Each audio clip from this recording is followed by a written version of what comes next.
Gaslighting. When a person manipulates you into questioning your own sanity.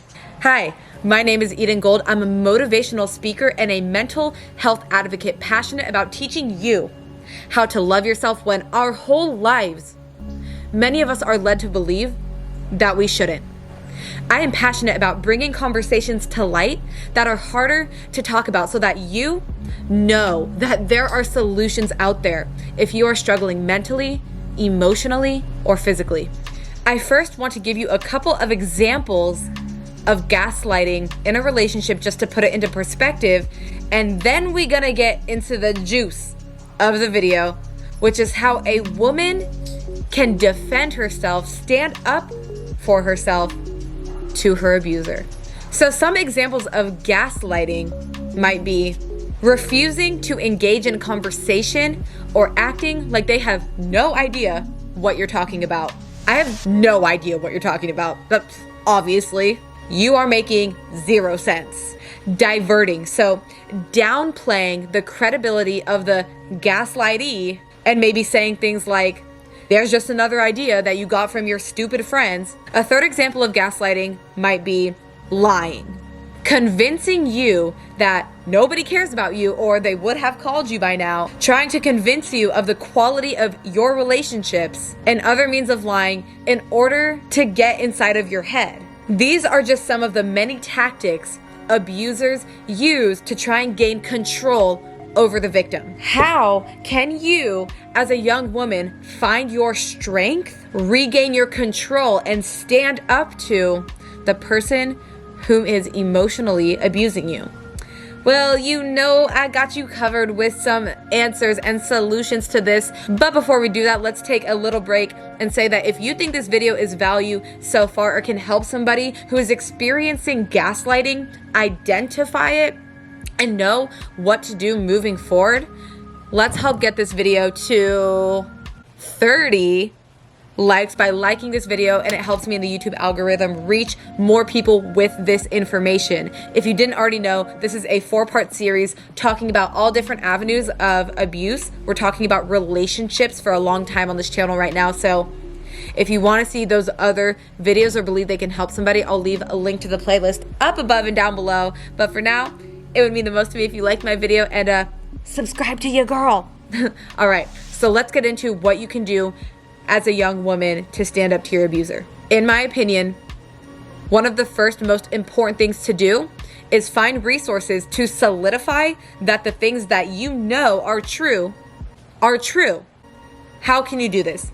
You can do this by keeping a secret diary. So writing down the things, the situations, the events that you know to be true, so that if your manipulator, gaslighter, abuser tries to convince you that you are wrong, you have already pre-written down what you know is right. So you have it to refer to, because oftentimes people who are in abusive relationships can lose themselves. If you've ever been in one and you know what I mean, drop me a like down below so I know that you are here with me and you understand what it's like to kind of not feel like yourself anymore. You can also do this by recording a video or having a voice memo of yourself, writing in the notes section of your phone, or other forms of just reminding yourself of what you know to be true to protect your own sanity. The next thing that I believe is incredibly important is keeping your confidence and your self-esteem levels high. Now, there's something in my eye. Now, I know that can be incredibly difficult to do when you are being belittled and criticized and made to believe that you are crazy, which I'm not crazy. I'm not crazy. But your inner dialogue has a profound effect on the way that you think. Did you know it takes 16 positive comments to override one negative comment? 16 positive comments. That just shows the effect that negative energy can have on your mental space and even your physical space, because things like anxiety or depression have a physiological reaction to them, such as many negative emotions do. So it's incredibly important to feed yourself with positive energy, affirmations, journal, things that are going to light up your spirits, because over time it's going to accumulate to you being more confident in yourself. And the more confident that you are in yourself, the more you believe in your ability to stand up to your abuser. And when you do stand up to your abuser, which the sooner you can, I am all for it and I support you, it's very likely that they will begin to lose some of that power that they tried to have over you, which good. We want them to lose their power. We want to regain our strength and our voice.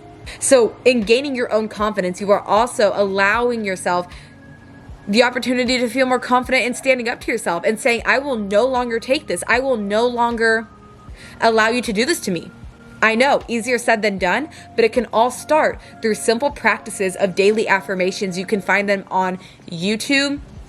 You can find them on blogs. You can write them yourself. Feed your brain with positive energy every single day, even if you need the help of somebody else to reinforce the good things about yourself. However, I want to disclaim that this is not always possible for people who fear that they are in danger of physical abuse. If you are in this situation, one of the best options that you can do is have somebody to confide in, have somebody to trust.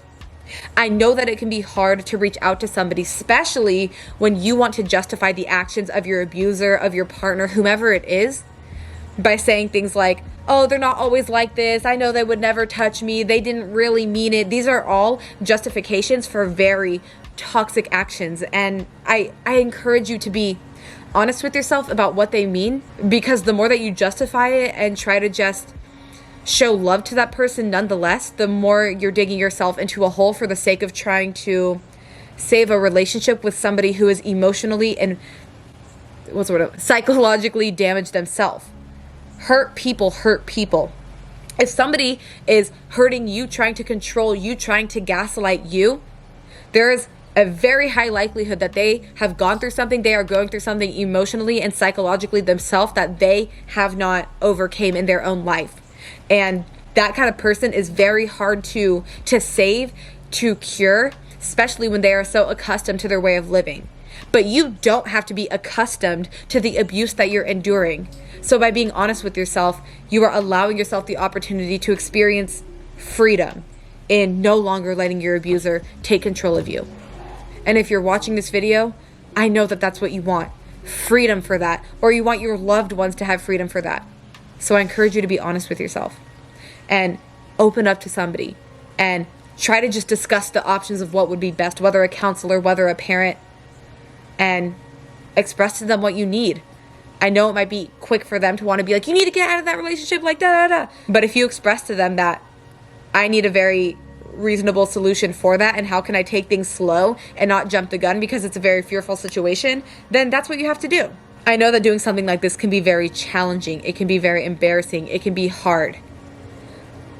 But the faster we can develop confidence in ourselves and remind ourselves of our own self-esteem through the practices I just mentioned, the faster you will find yourself feeling free from the situation and knowing what to do moving forward.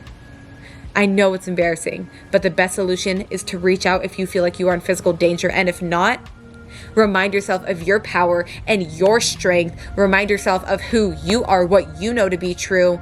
And as you gain that confidence, practice step by step, slowly using your voice.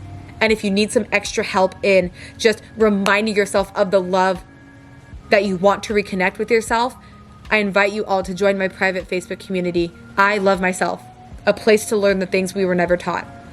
Regardless of where you are on your journey to loving yourself, 2021 is a huge year to allow yourself to fill yourself with positive energy, positive feeds. What do you want to see? What's going to help you thrive in this lifetime? And we're going to be going live every single week in that group. We're going to be posting a whole lot of stuff, so I'll leave the link for that down below. At this point, I have some videos I've chosen for you down below. There's other videos in this series I encourage you watch. My next video is going to be how to escape abusive relationships. Once you have decided that you want to leave, what do you do next? And I'm excited for you to see that one. Stay tuned for it. Love you guys.